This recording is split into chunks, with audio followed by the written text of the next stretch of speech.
Praise the Lord. യോഹന്നാൻ എഴുതിയ സുവിശേഷം 4-ാം അധ്യായം. യേശു യോഹന്നാനേക്കാൾ അധികം ശിഷ്യന്മാരെ ചേർത്ത് സ്നാനം കഴിപ്പിക്കുന്നു എന്ന് പരീശന്മാർ കേട്ടു എന്ന് കർത്താവ് അറിഞ്ഞപ്പോൾ ശിഷ്യന്മാർ അല്ലാതെ യേശു തന്നെ സ്നാനം കഴിപ്പിച്ചില്ലാത്താനും അവൻ യഹൂദ്യ ദേശം വിട്ട് പിന്നെയും ഗലീലയ്ക്ക് യാത്രയായി അവൻ ശമര്യയിൽ കൂടി കടന്നു പോകേണ്ടി വന്നു. അങ്ങനെ അവൻ സുഖാർ എന്നൊരു ശമരിയ പട്ടണത്തിൽ യാക്കോബ് തൻ്റെ പുത്രനായ യോസെഫിന് കൊടുത്ത നിലത്തിനരികെ എത്തി. അവിടെ യാക്കോബിൻ്റെ ഉറവുണ്ടായിരുന്നു. യേശു വഴി നടന്ന് ക്ഷീണിച്ചിട്ട് ഉറവിനരികെ ഇരുന്നു. അപ്പോൾ ഏകദേശം 6-ാം മണിനേരം ആയിരുന്നു. ഒരു ശമര്യ സ്ത്രീ വെള്ളം കോരുവാൻ വന്നു. യേശു അവളോട്, എനിക്ക് കുടിപ്പാൻ തരുമോ എന്ന് ചോദിച്ചു. അവൻ്റെ ശിഷ്യന്മാർ ഭക്ഷണ സാധനങ്ങളെ കൊള്ളുവാൻ പട്ടണത്തിൽ പോയിരുന്നു. ശമര്യ സ്ത്രീ അവനോട്, നീ യഹൂദൻ ആയിരിക്കെ ശമര്യക്കാരത്തിയായ എന്നോട് കുടിപ്പാൻ ചോദിക്കുന്നത് എങ്ങനെയെന്ന് പറഞ്ഞു. യഹൂദന്മാർക്കും ശമര്യർക്കും തമ്മിൽ സമ്പർക്കമില്ല. അതിന് യേശു, നീ ദൈവത്തിൻ്റെ ദാനവും നിന്നോട് കുടിപ്പാൻ ചോദിക്കുന്നവൻ ആരെന്നും അറിഞ്ഞുവെങ്കിൽ നീ അവനോട് ചോദിക്കുകയും അവൻ ജീവനുള്ള വെള്ളം നിനക്ക് തരികയും ചെയ്യുമായിരുന്നു എന്ന് ഉത്തരം പറഞ്ഞു. സ്ത്രീ അവനോട്, യജമാനനെ, നിനക്ക് കോരുവാൻ പാത്രമില്ലല്ലോ, കിണറ് ആഴമുള്ളതാകുന്നു, പിന്നെ ജീവനുള്ള വെള്ളം നിനക്ക് എവിടെ നിന്ന്? നമ്മുടെ പിതാവായ യാക്കോബിനേക്കാൾ നീ വലിയവനോ? അവനാകുന്നു ഈ കിണറ് ഞങ്ങൾക്ക് തന്നതും അവനും അവൻ്റെ മക്കളും മൃഗങ്ങളും ഇതിലെ വെള്ളം കുടിച്ചു പോന്നു എന്ന് പറഞ്ഞു. യേശു അവളോട്, ഈ വെള്ളം കുടിക്കുന്നവൻ എല്ലാം പിന്നെയും ദാഹിക്കും. ഞാൻ കൊടുക്കുന്ന വെള്ളം കുടിക്കുന്നവനോ ഒരു നാളും ദാഹിക്കുകയില്ല. ഞാൻ കൊടുക്കുന്ന വെള്ളം അവനിൽ നിത്യജീവങ്കിലേക്ക് പൊങ്ങി വരുന്ന നീരുറവായി തീരുമെന്ന് ഉത്തരം പറഞ്ഞു. സ്ത്രീ അവനോട്, യജമാനനെ, എനിക്ക് ദാഹിക്കാതെയും ഞാൻ കോരുവാൻ ഇവിടത്തോളം വരാതെയും ഇരിക്കേണ്ടതിന് ആ വെള്ളം എനിക്ക് തരയണമെന്ന് പറഞ്ഞു. യേശു അവളോട്, പോയി ഭർത്താവിനെ വിളിച്ചു കൊണ്ടുവരിക എന്ന് പറഞ്ഞു. എനിക്ക് ഭർത്താവില്ല എന്ന് സ്ത്രീ അവനോട് ഉത്തരം പറഞ്ഞതിന്, എനിക്ക് ഭർത്താവില്ല എന്ന് നീ പറഞ്ഞത് ശരി. 5 ഭർത്താക്കന്മാർ നിനക്കുണ്ടായിരുന്നു, ഇപ്പോൾ ഉള്ളവനോ ഭർത്താവല്ല. നീ പറഞ്ഞത് സത്യം തന്നെ എന്ന് യേശു പറഞ്ഞു. സ്ത്രീ അവനോട്, യജമാനനെ, നീ പ്രവാചകൻ എന്ന് ഞാൻ കാണുന്നു. ഞങ്ങളുടെ പിതാക്കന്മാർ ഈ മലയിൽ നമസ്കരിച്ചു വന്നു. നമസ്കരിക്കേണ്ടുന്ന സ്ഥലം യെരൂശലേമിലാകുന്നു എന്ന് നിങ്ങൾ പറയുന്നു എന്ന് പറഞ്ഞു. യേശു അവളോട് പറഞ്ഞത്, സ്ത്രീയെ, എൻ്റെ വാക്കു വിശ്വസിക്കുക. നിങ്ങൾ പിതാവിനെ നമസ്കരിക്കുന്നത് ഈ മലയിലുമല്ല യെരൂശലേമിലുമല്ല എന്നുള്ള നാഴിക വരുന്നു. നിങ്ങൾ അറിയാത്തതിനെ നമസ്കരിക്കുന്നു, ഞങ്ങളോ അറിയുന്നതിനെ നമസ്കരിക്കുന്നു. രക്ഷ യഹൂദന്മാരുടെ ഇടയിൽ നിന്നല്ലോ വരുന്നത്.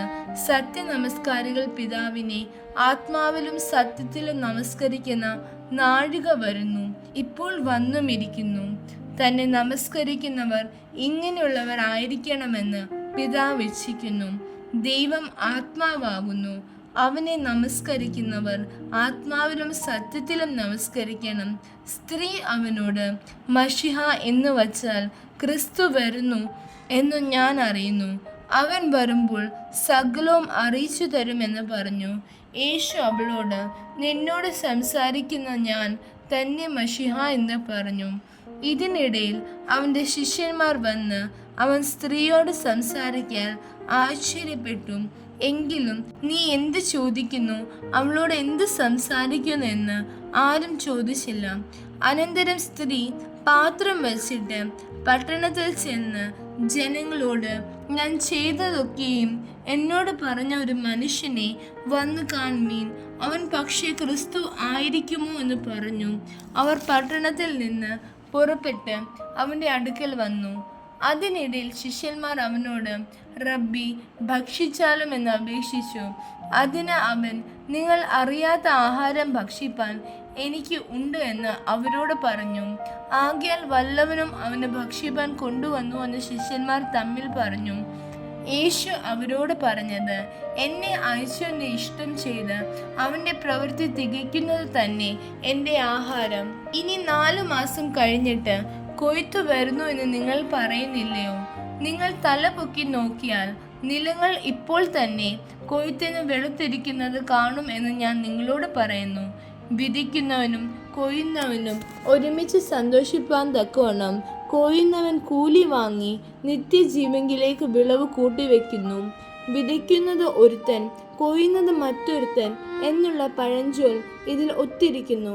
നിങ്ങൾ അധ്വാനിച്ചിട്ടില്ലാത്തത് കൊയ്യുവാൻ ഞാൻ നിങ്ങളെ അയച്ചിരിക്കുന്നു.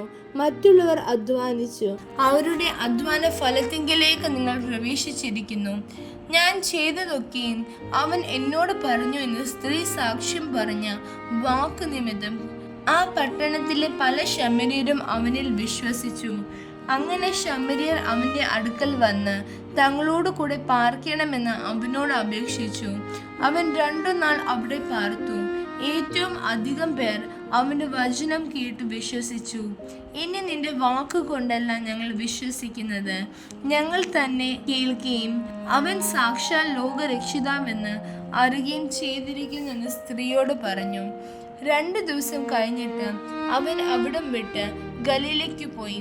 പ്രവാചകന് തന്റെ പിതൃദേശത്ത് ബഹുമാനം ഇല്ല എന്ന് യേശു തന്നെ സാക്ഷ്യം പറഞ്ഞിരുന്നു. അവൻ ഗലീലയിൽ എത്തിയപ്പോൾ ഗലീലക്കാർ തങ്ങളും പെരുന്നാളിന് പോയി.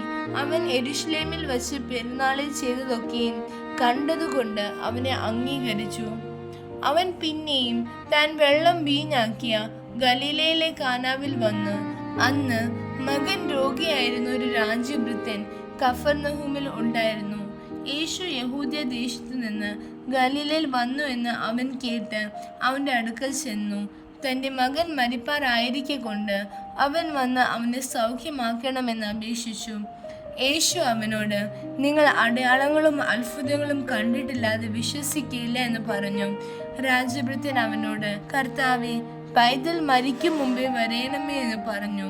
യേശു അവനോട്, പോയിക്കൊള്ളുക, നിന്റെ മകൻ ജീവിച്ചിരിക്കുന്നു എന്ന് പറഞ്ഞു. യേശു പറഞ്ഞ വാക്കു വിശ്വസിച്ച് ആ മനുഷ്യൻ പോയി. അവൻ പോകയിൽ അവന്റെ ദാസന്മാർ അവനെ എതിരേറ്റു. മകൻ ജീവിച്ചിരിക്കുന്നു എന്ന് പറഞ്ഞു. അവന് ഭേദം വന്ന നാഴിക അവരോട് ചോദിച്ചതിന് അവർ അവനോട്, ഇന്നലെ 7 മണിക്ക് പനി വിട്ടുമാറി എന്ന് പറഞ്ഞു. ആകയാൽ നിന്റെ മകൻ ജീവിച്ചിരിക്കുന്നു എന്ന് യേശു പറഞ്ഞ നാഴികയിൽ തന്നെ എന്ന് അപ്പൻ ഗ്രഹിച്ചു. താനും കുടുംബമൊക്കെയും വിശ്വസിച്ചു. യേശു യഹൂദയിൽ നിന്ന് ഗലീലയിൽ വന്നപ്പോൾ ഇത് 2ാമത്തെ അടയാളമായിട്ട് ചെയ്തു. ആമേൻ.